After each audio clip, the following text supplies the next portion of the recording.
I've been dating my fiancée for 4 years and have been engaged for 7 months. We are trying to plan out a wedding for roughly fall next year.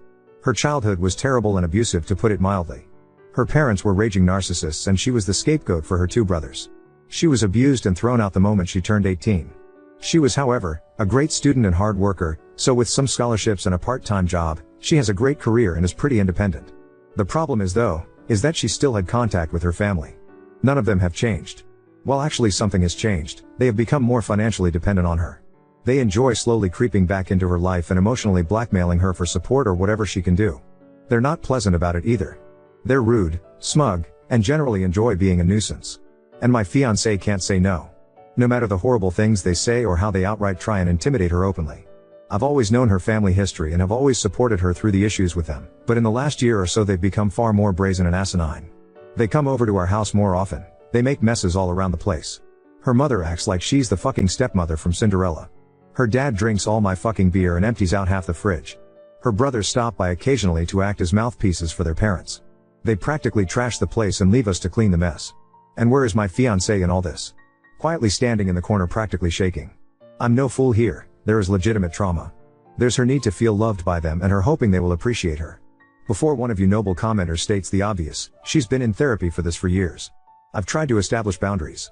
For nearly 2 years I've been trying to push these ass clowns away. But this is her house she purchased, and no matter of contributions, financial or otherwise, will she let me have a say on who comes into her house. She's been beaten down mentally and emotionally by them for so long. She has told me recently that she wants to earn their approval. How they were right about her. How she needs to be better for them. I've had too many emotional conversations with tears and begging to count, hoping she will take the steps to get better. But she's an adult. I can't force her to do anything. I love her, but I can't help but feel so resentful of what she's doing. It's agonizing watching someone you love, someone who you know deserves so much better, openly destroy themselves for people like her family. It's been painful watching her cry herself to sleep one too many night because of them. I've tried too many times to help her get out of their clutches. But I have to think of the future.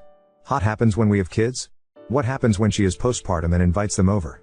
What happens if there is a medical emergency for either of us?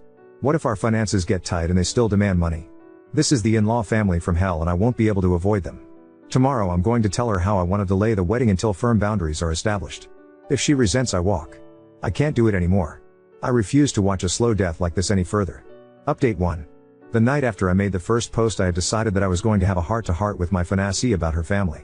However, she came back from work the next day early and I already was off that day, so I initiated the talk a little sooner than I planned. Essentially, I told her how this arrangement was not sustainable. I did not feel comfortable marrying her due to how much involvement in her life her family has, and I certainly did not feel comfortable bringing a child into this world with them. I didn't want to tell her cold turkey no contact with them, but strict limitations to start with on them coming over, and what they can do around the house.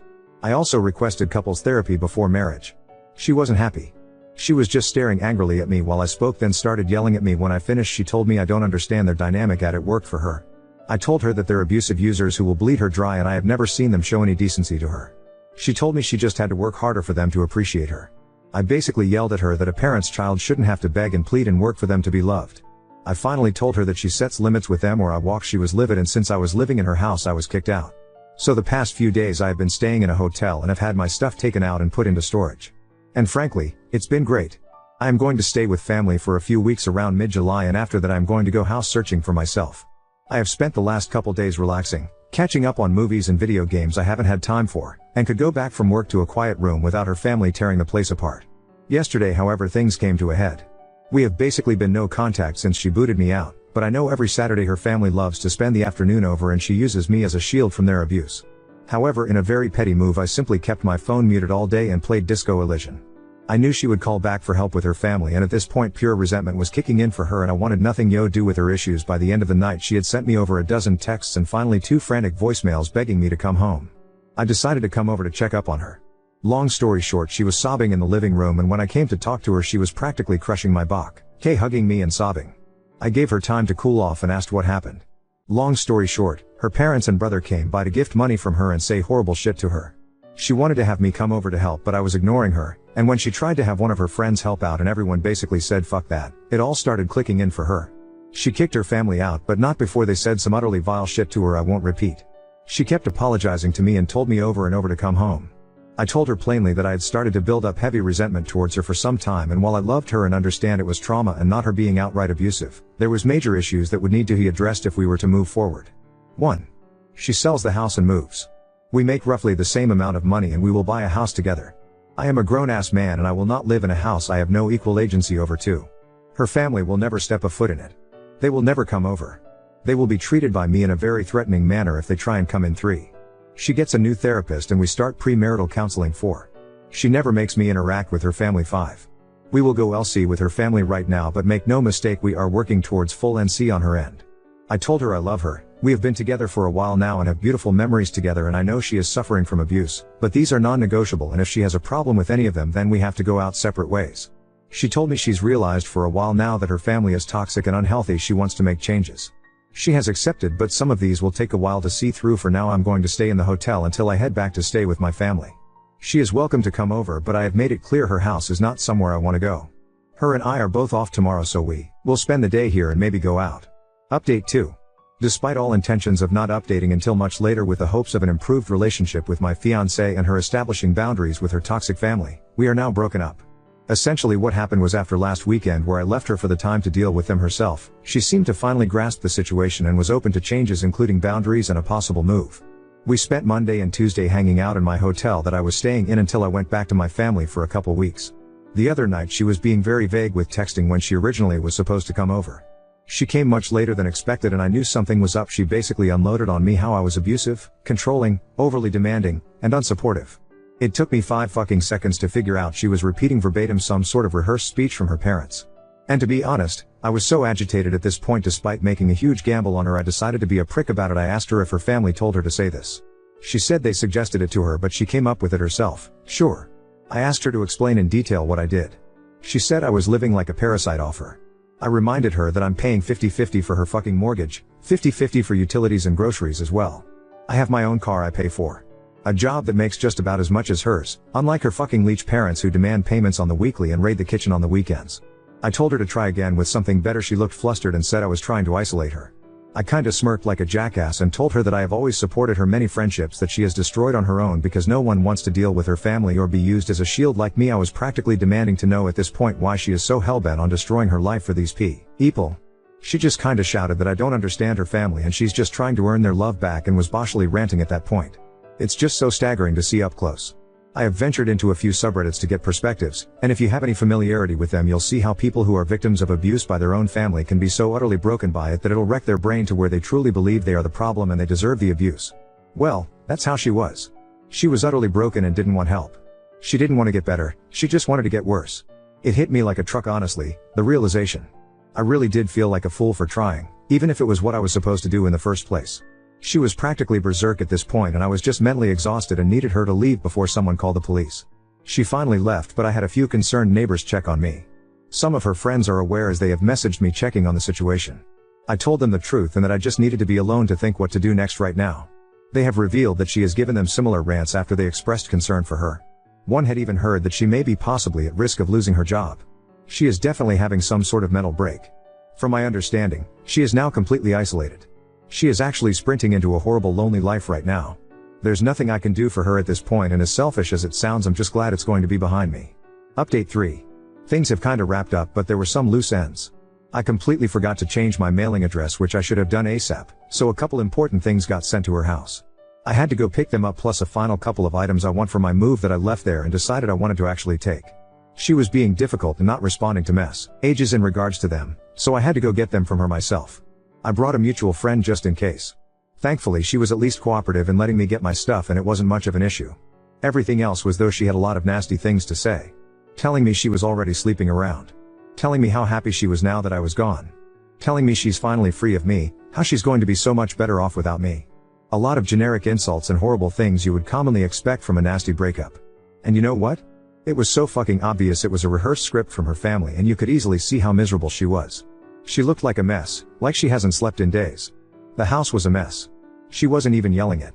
She sounded so exhausted and broken when she said it. She didn't even smile when she said anything. Just a face contorted in hate and anger. She was not the woman I knew anymore. That person was gone when I was getting ready to leave. She was still going on. I was fed up and told her something along the lines of, "Congratulations. Your friends are gone. Your human shields are gone. Your engagement is over. Your support is gone. Anyone who ever treated you like a decent human being is gone. It's just you and your family. I hope you're happy while they bleed you dry. It probably didn't go like that, but something like it. She just stood there. Literally just stood there and looked at me with indifference and walked away as I walked out the door. As we were leaving, the mutual friend Tiffany asked if I was okay. I reassured her I was, and I'm just trying to get myself set up to go home next week. She also confirmed that she hears my ex did lose her job for not showing up for several days and basically ghosting them. They're going to try an intervention next week and asked if I could participate, but I'm not delaying my travel because frankly I just want a clean break. I know for a fact that if I stay involved in only going to be witnessing the slow descent to either a full break or a suicide. I just can't do that. Despite all this, I'm actually excited for the future, and I have realized that I ignored way too many red flags at the beginning. Even with everything that happened, I know I'll be doing good and I'm going to be alright. I expect this to be my final update. I'm still in town until Sunday afternoon, so something could happen while I'm still here, but if anything does, it won't be exciting. Update 4. I'm currently back in my home state with family, refamiliarizing myself with the area. I have 100% decided to stay here permanently and am starting the long process of looking up homes in the area. I've been doing great and hanging out with friends and family. A couple mutuals with my ex-fiancée have let me know what's been happening, and things finally seem to be getting better. The plan was for an intervention Sunday, but Saturday night after her family visited again, she called friends in an absolute manic state, and it finally seems to have clicked how bad she screwed up. It was a full-blown panic attack and meltdown which ended with her in the ER. Needless to say, she finally admits how miserable she is and that she's messed up her life badly. Apparently she tried calling me, but I had her blocked. She still has her job, and that info about her losing it was wrong, but she's hanging by a thread there, and her boss has basically ordered her to use her PTO for a few weeks to get her head on straight. She's a valuable asset there, and they are trying to make sure she can fix herself before they pull the plug on her.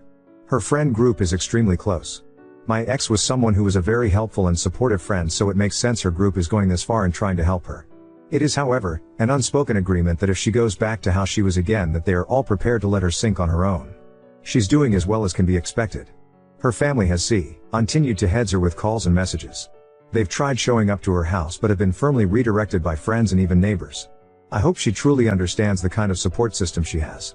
As trashy shitshow family disputes usually go, her parents and brothers have taken it to Facebook, which from what I heard has been in my ex's favor, as it has exposed their behavior to many more people and seems to have shut them up for a little.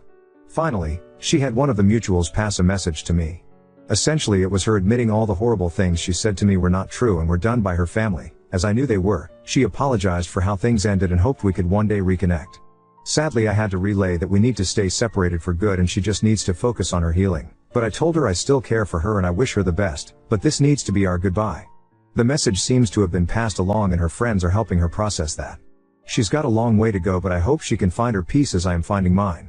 Update 5. I've been doing very well since I came back home. All of my stuff made it back here and I am currently set up with my family while I house hunt. I've gotten my job set up here and have been back to work the past week. I occasionally come here to comment and shitpost, but that's it. Unfortunately, despite all intentions by my ex's friends, the situation is now truly over in the worst way, and the friend group has been shattered as a result. My ex has taken her own life. Pretty much everything I'm going to relay I learned last night. Since I left, her friends have been helping her get back on her feet. Pushing her to better therapy, helping establish boundaries with her family, getting her out of the house. They truly went above and beyond. However, Tiffany, the friend who was there helping me the last time I talked face to face to my ex, began to grow suspicious of my ex, and she saw her becoming touchy-feely with her boyfriend Daniel when they hung out at her house. I don't know too many details about when push became shove, but she eventually got a hold of her boyfriend's phone when he was asleep and found very sexual messages between them, and as a fucking giant shocker to me, these dated over 5 months back.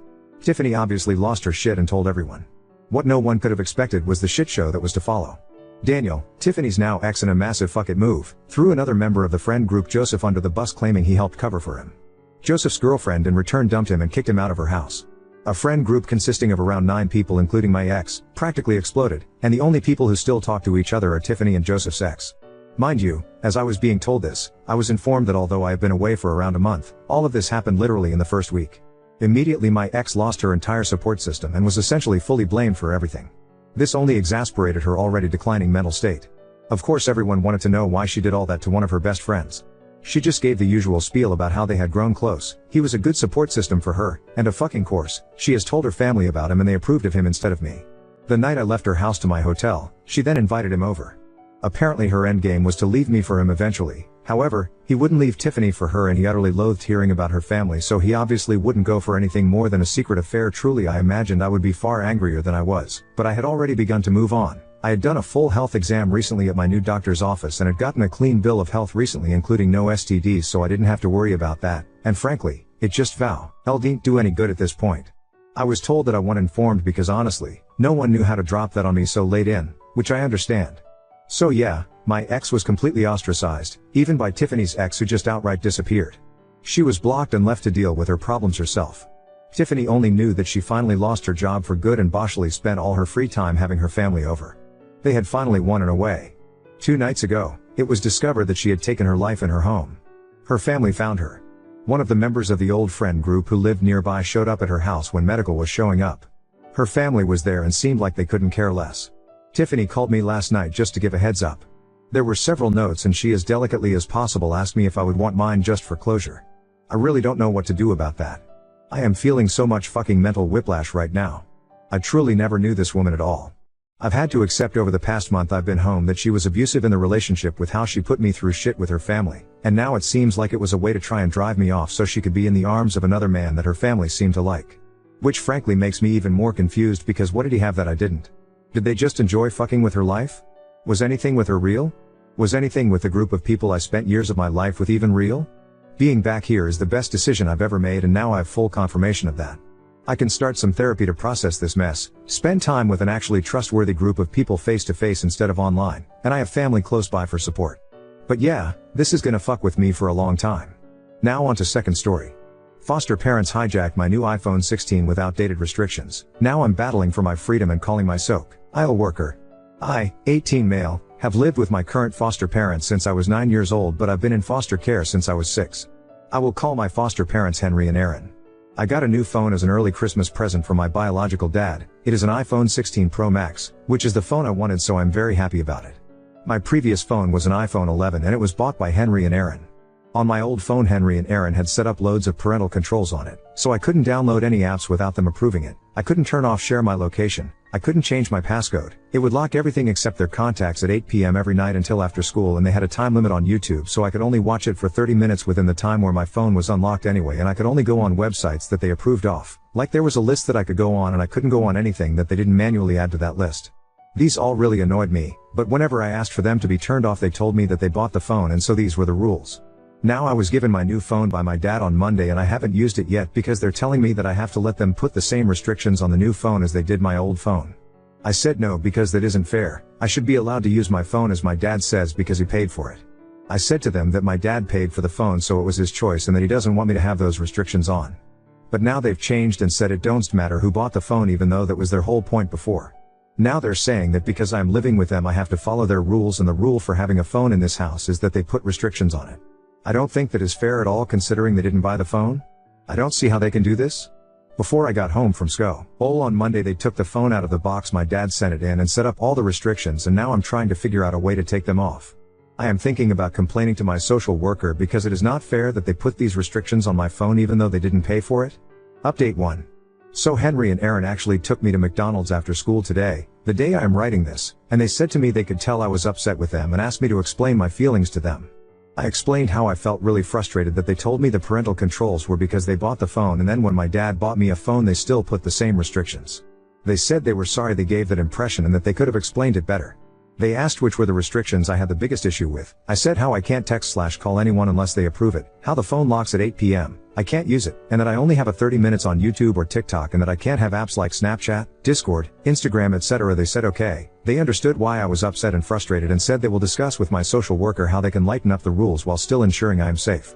They said they don't want me having a long time on the phone because they don't think it's good for me, but they said in the meantime they will increase the limit to 1 hour for each/TT and that they will increase the bedtime until 9:30 p.m.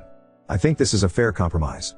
I said they seemed upset that I got a new phone in general, and they said they weren't upset at me but were upset at the situation.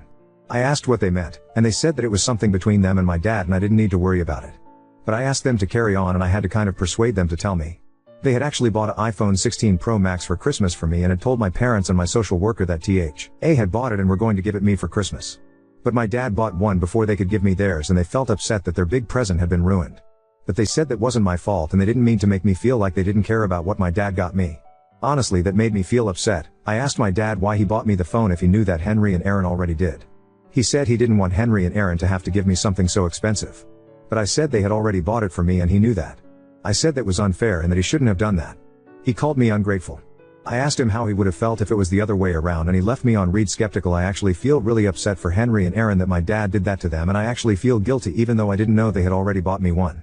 I'm not sure what to do now. I could give my phone back to my dad and have Henry and Aaron's, but if that's the right thing to do. Henry and Aaron said that it wasn't my fault and that it doesn't mean my dad is a bad person, which I know.